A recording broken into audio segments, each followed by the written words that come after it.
Hello साथियों, मैं सौरभ कुमार सिंह। और लगातार जिस विषय की चर्चा हो रही है वो विषय है बिहार में शिक्षक बहाली का मुद्दा। और शिक्षक बहाली के संदर्भ में हमको स्पष्ट आपको बता दें कि जब से बीपीएससी द्वारा शिक्षक बहाली की प्रथम चरण की परीक्षा संचालित हुई और परीक्षा बहुत बढ़िया तरीके से संचालित हुई, सब लोग खुश थे कि नहीं इस बार जो परीक्षा है कहीं पेपर लीक का बात सामने नहीं आया। और जैसे ही रिज़ल्ट का प्रकाशन हुआ तो रिज़ल्ट में के बाद बहुत सारी चीज़ों को लगभग हम लोग कहें तो बहुत सारी चीज़ों पर, चाहे वो सत्यापन हो, चाहे नियुक्ति पत्र बांटने का मामला हो, तो सब मामलों में कहीं ना कहीं चाहे कट ऑफ का मामला हो, चाहे मार्क्स का मामला हो, तो ओवरऑल मामले पर यह है कि कहीं ना कहीं त्रुटि हुई है, चाहे शिक्षा विभाग की तरफ से हो, चाहे बीपीएससी की तरफ से हो।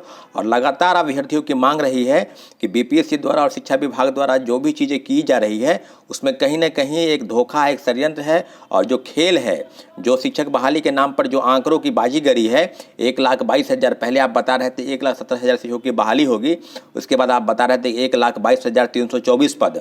और लगातार हम लोग इस बात का विरोध कर रहे थे कि आपने अगर कहा कि 1,22,324 पद, तो फिर नियोजित शिक्षकों की संख्या कितनी है?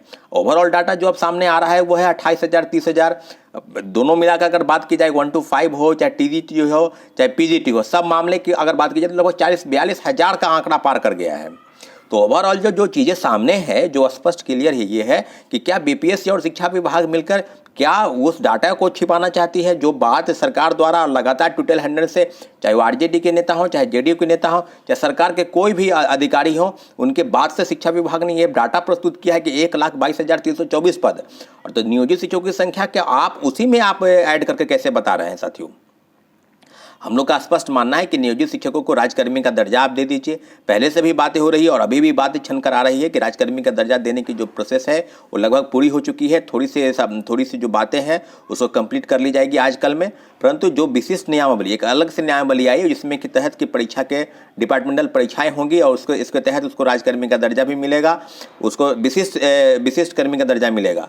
तो एक ही विद्यालय में अलग अलग संवर्ग के अगर लोग रहते हैं तो निश्चित रूप से इस तरह मामलों में बिल्कुल गंभीरता होनी चाहिए। और हम लोग स्पष्ट ये बात स्पष्ट आपके माध्यम से हम कहना चाहते हैं कि आने वाले समय में जिस तरह की चीज़ें होंगी या होने वाली है, हम लोग लगातार प्रयास करेंगे कि शिक्षा विभाग इस पर लेकिन अभी जो बातें आपको बता रहे हैं वो है कि बीपीएससी में सेकेंड बहाली। और अभी जैसे ही विरोध शुरू हुआ, कई ऐसे अभ्यर्थी हैं जो खुद सामने आ रहा है और बता रहे हैं कि मेरा डॉक्यूमेंट जो है हम पास नहीं है फिर भी हमको दे दिया गया। कई अभ्यर्थी सीटेट फेल है, उनको ज्वाइनिंग लेटर दे दिया गया। कई अभ्यर्थी ऐसे हैं जो कंप्यूटर साइंस की डिग्री उनको स्टेट के परीक्षा में बैठे ही नहीं और उनको कंप्यूटर साइंस के द्वारा उनको शिक्षक नियुक्ति का, भर्ती का परीक्षा का जो नियुक्ति है पत्र वो दिया गया। तो सही कई मामलों में जो है विरोध है। और हम तो स्पष्ट कहना चाहते हैं कि ये जो सेकेंड बहाली निकल रही है, जो कई मामलों में पता चल रहा है, चाहे वो विज्ञापन के माध्यम से हो, चाहे न्यूज़पेपर के माध्यम से हो, चाहे न्यूज़ फ्लैश हो रहा है कि 1,10,000 कई ऐसे जगहों पर देखने को मिल रहा है 70,000 बहाली। तो एक बात बताइए, जो पहले चरण की नियुक्ति है उसकी प्रक्रिया कब पूरी करेगी? हम लोग लगातार डिमांड कर रहे हैं कि सेकेंड फेज की बहाली को पूरा करे। पूरा करने के पहले प्रथम चरण की पूरी बहाली पूरी ट्रांसपेरेंसी के साथ कंप्लीट हो।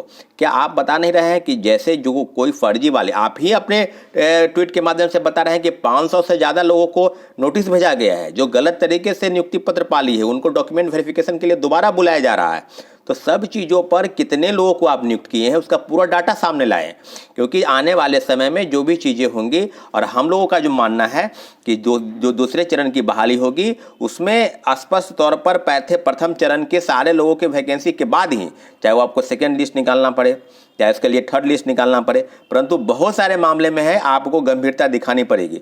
हम तो बीपीएससी चेयरमैन को राय नहीं दे सकते हैं, परंतु इतना जरूर है कि आपके चैनल के माध्यम से हम एक सुझाव जरूर दे सकते हैं कि जिस तरह की नियुक्ति प्रक्रिया कई मामलों में बीपीएससी तो ऐसा ही करती रही है ना कि परीक्षाएं कंडक्ट कराती है और उसके बाद जो है एक मिनिमम कट ऑफ तय करती है। मिनिमम कट ऑफ का तय करने के बाद जो है वो तय करती है कि इतने कैंडिडेट मिनिमम कट ऑफ को पार कर लिए हैं, और उसके बाद सर्टिफिकेट वेरिफिकेशन हो सके बीपीएससी अपने तरीके से करती या शिक्षा विभाग को करती। और शिक्षा विभाग जब वेरिफिकेशन करती तो उसके बाद के भी लोग और जितने पोस्ट हैं उससे ज़्यादा लोगों को बुलाती वो, और उसके बाद जो है मेरिट लिस्ट निकालती है, first merit list, second merit list, तो आदि चीज़ों पर इस तरह की चीज़ें होती। परंतु इस तरह के जो शिक्षा विभाग और बीपीएससी द्वारा जिस तरह की चीज़ें की गई गए उसमें कहीं ना कहीं गंभीरता दिखाई नहीं दी और आपाधापी के दौर में सारे मामले और सारे नियुक्ति प्रक्रिया जो है वो गलत तरीके से की गई। कई फर्जी लोगों को नियुक्ति पत्र दिया गया और कई मामले में संगीन आरोप लगे हैं। तो बीपीएससी और चेयरमैन और शिक्षा विभाग के एसीएस जो हैं वो दोनों मिलकर इस बात को तय कर ले कि क्या शिक्षा बहाली के नाम पर जो आंकड़ों की खेल है, क्या बाजीगरी है 1,22,324 वो कब पूरा करेंगे। और जब तक प्रथम चरण की बहाली पूरी नहीं होगी, द्वितीय चरण की बहाली के बात करना बिल्कुल बेमानी है, क्योंकि प्रथम चरण में ही लोगों के साथ न्याय नहीं हुआ। तो सिर्फ आंकड़ों की सिर्फ आप ये बता रहे हैं कि हम दूसरे चरण लगातार शिक्षक बहाली कर रहे हैं, परंतु प्रथम चरण में पूरी तरह से पूरी पारदर्शिता के साथ आप लोगों को नियुक्त कीजिए। आप कैसे बता रहे हैं? कई ऐसे दिव्यांग साथी हैं जिनका कहीं कट ऑफ नहीं बताया गया, उसका मार्क्स नहीं बताया गया, किसी लोगों को नियुक्ति नहीं दी गई, तो कितने लोग कितने पास किए ये आप बता नहीं रहे हैं। हमारे कई ऐसे साथी हैं जो फ़ोन कर बता रहे हैं कि हम लोग को कोई न्याय नहीं मिल रहा है और लगातार अभ्यर्थी बीपीएससी कार्यालय के पास जा रहे हैं। वहाँ पर पुलिस बलों की तैनाती इतनी कर दी गई है, लग रहा है अरे भाई अभ्यर्थी के पास समस्या है तो समस्या लेकर कहाँ जाएंगे, आप ही के पास जाएंगे।